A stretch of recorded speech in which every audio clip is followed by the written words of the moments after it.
Hey, salut tout le monde, Francis Girard pour Québec Float Club. J'ai pensé vous faire une petite vidéo aujourd'hui pour vous montrer certains accessoires qu'on peut utiliser pour améliorer notre float tube. Il y a énormément de gens qui vont faire des accessoires à la main. Il y a des systèmes très sophistiqués faits à la main. Il y a le web regorge d'idées de ça. Et évidemment, il y a tout ce qui est produit commercial. Donc, dans les produits commerciaux, je dirais qu'il y a deux types de produits principaux. Le premier produit, je dirais, c'est tout ce qui s'appelle ancrage à sangle. Donc, pour ceux qui veulent un ancrage qui est non permanent sur leur float tube, on va y aller avec des sangles qui vont retenir les différents accessoires. Ça peut être votre sonore, ça peut être votre porte-canne, ça peut être à peu près n'importe quel type d'accessoires. Alors voici ce que ça ressemble, les systèmes à sangle. C'est assez simple. En fait, c'est des systèmes qui se vendent comme ça. Ceux-ci sont de la marque Scotty. Je sais qu'il y en a de d'autres marques. Et ce qui arrive en fait, c'est que sur ces sangles-là, on va venir fixer un support comme ça, qui va venir se fixer sur les sangles. Donc en fait, ces sangles-là vont nous permettre d'avoir le support où on le veut. Et puis ensuite, on va utiliser le support Scotty ici pour mettre à peu près n'importe quel accessoire. Ça peut être un porte sonore, ça peut être un porte-gobelet s'il y en a qui pêchent avec ça, un porte-canne, etc. L'avantage de ces sangles-là, bien évidemment, c'est non permanent, comme j'ai dit. Donc ça peut s'enlever, ça peut se déplacer. C'est aussi le désavantage, en fait, de ce système-là, c'est que ça peut s'enlever, ça peut se déplacer. Donc, il y a toujours une possibilité que les sangles, éventuellement, se loussent un petit peu. L'accessoire peut bouger. Quand on parle de la sonde du sonore, ça peut être un problème, évidemment, parce que ça change l'angle de la caméra, de la sonde du sonore. Donc, ça nous donne un signal au lieu d'être vraiment là, parallèle, perpendiculaire, en fait, là, au fond. Ça nous donne un angle différent. Donc, au lieu d'avoir une lecture qui est directement comme ça, verticale, donc au lieu d'avoir 10 pieds, bien, si on a un angle de 15-20 degrés de notre sonore, de notre son, puis on ne le sait pas, puis on se ramasse avec un 14 pieds tout d'un coup. Et là, bien, ça fausse un peu les données. Donc, c'est le désavantage des sangles. Mais c'est sûr que ça fonctionne hyper bien. Je l'ai utilisé l'année passée sur mon float. La raison pourquoi je l'avais utilisé, ben, c'était mon premier float tube. Donc, je ne voulais pas nécessairement investir énormément d'argent sur des systèmes d'ancrage. Mais en fait, je me suis rendu compte que ça a l'air de rien, mais les systèmes à sangle sont quand même assez dispendieux. L'année passée, là, je peux avoir payé un bon 40 $ par système. Donc, si j'en ai un pour un porte-canne, par exemple, moi, je filme mes sorties en float. Donc, j'en ai un pour ma caméra. Et puis j'en ai un pour ma sonde de sonore. Bon, ça fait 3 systèmes, donc j'ai à peu près déjà une bonne centaine de dollars de sondes. Donc ça monte assez vite. Il y a d'autres compagnies que Scotty qui font probablement des sondes comme ça. C'est toujours possible de s'en faire aussi maison. Mais là, je vous montre là, des options, des alternatives, des options commerciales qu'on peut utiliser. Une des bonnes choses des floats en PVC, c'est qu'on peut utiliser un type d'ancrage qui va être cette fois-ci permanent.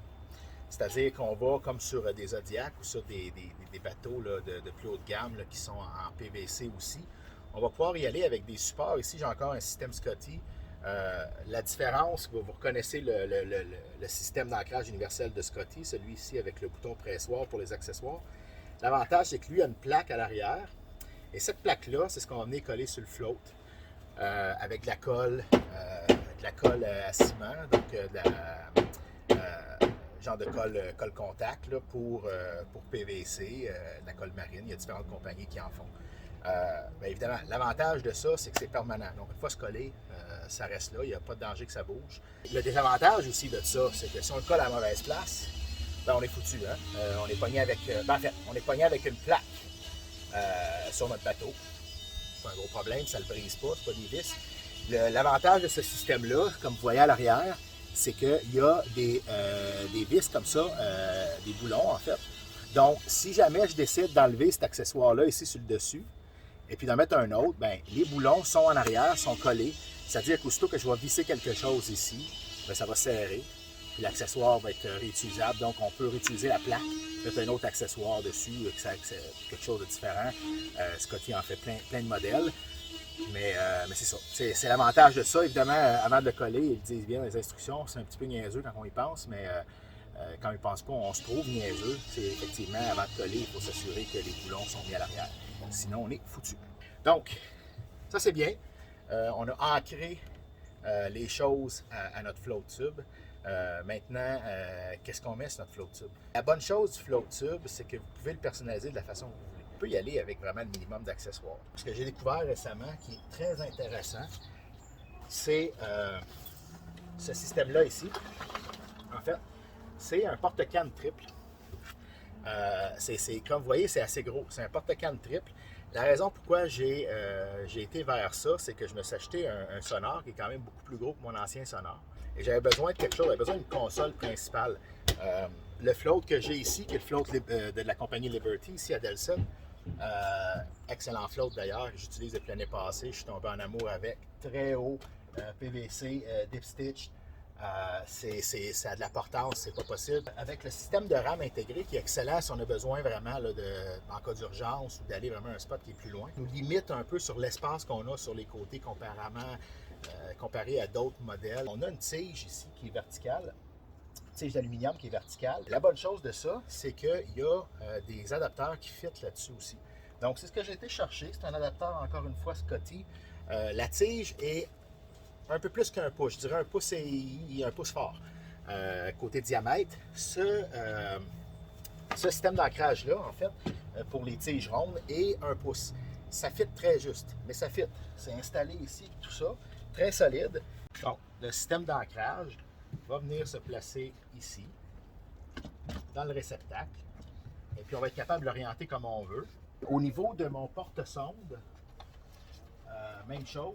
Ce que j'ai décidé d'aller avec, c'est le porte-sonde de sonore de Scotty aussi. Je vais venir fixer l'ancrage ici sur le côté. Ça va s'aligner dedans. Et puis, l'avantage de ça, je vais être capable de venir mettre ma sonde vers le haut comme ça quand je ne suis pas sur l'eau. Là, le problème, c'est qu'avant d'embarquer dans l'eau, quand on est sur trait, au début, il n'y a pas beaucoup d'eau. S'il y a 6 pouces, 7 pouces, un pied d'eau, tu t'assois là-dessus, la sonde va toucher au fond. J'ai toujours peur d'endommager la sonde. L'avantage de ça, je vais pouvoir le lever, puis après ça, vu que c'est accessible, je vais pouvoir descendre ça dans l'eau, fermer ici avec le système à pression, et puis je vais avoir la sonde dans l'eau au bon endroit. Et puis, c'est un système aussi qui est ajustable. Donc, je vais être capable d'ajuster la longueur. Puis, il se vend des extensions, en fait, pour ça. Puis, on a un système ici pour la sonde qui peut se promener aussi comme ça. Donc, voilà, c'est un peu ça, en fait, que je voulais vous montrer. N'hésitez pas à nous suivre sur Québec Float Club. Ça nous fait plaisir. On essaye de mettre des articles intéressants. Si vous avez des suggestions, des choses qui vous intéressent, faites-nous en part. C'est Gérard pour Québec Float Club. On se revoit sur l'eau.